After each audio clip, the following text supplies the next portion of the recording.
कि हमारा कोई नुकसान तो नहीं हुआ, वो चीज़ किसी ने उठा चुरा तो नहीं ली, क्या कोई और घर में चोरी आदि तो नहीं हो गई।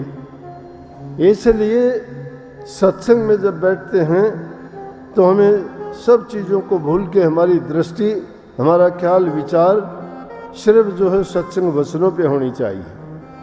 क्या पता किस घड़ी में कौन सी बात किसके काम आने वाली होती है। सारा सत्संग तो मानते हैं, इतने गौर करके नहीं सुनते होगे। बातें चाहे 1000 बार क्यों ना आपने सुनी हो, लेकिन कोई शुभ घड़ी ऐसी होती है जिसमें कही गई बात इंसान के जीवन को ही बदल के रख देती है, वो सब के लिए हो जाती है।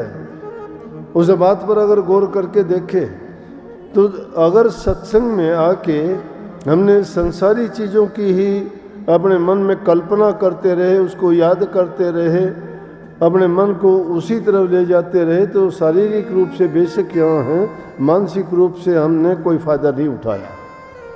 मानसिक रूप से हम हाजिर नहीं हैं यहाँ।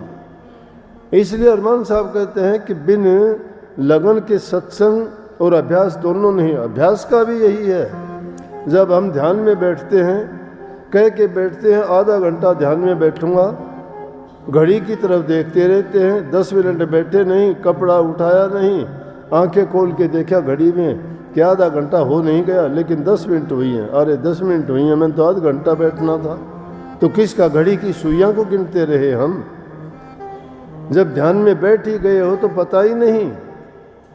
नानक साहब जिनके जयंती का जिक्र था, छोटी उम्र थी, पशु चराने के लिए जंगल में भेज दिया गया, पाड़ी का काम करते थे।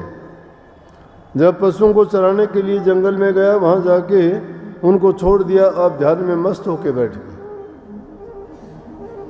मस्त सिर्फ आंखें बंद करने का नहीं है। तो शुरुआत दौर में हम समझाते हैं कि आप अपने मन को डांटने के लिए, ख्यालात को रोकने के लिए और एकाग्रचित्त होने के लिए 3 बंद लगाया करो। लेकिन उनको 3 बंद लगाने की ज़रूरत नहीं है। जिसने अपने मन को काबू कर लिया है, अपने विचारों को स्थिर कर लिया है, वो तो जहाँ टिक गए तो टिक गए, उनके फिर भटकाव खत्म हो जाता है। जब विचारों का ठहराव आ जाता है, वही सच्ची और असली समझोगे भक्ति की लाइन है, वही ध्यान की अवस्था है।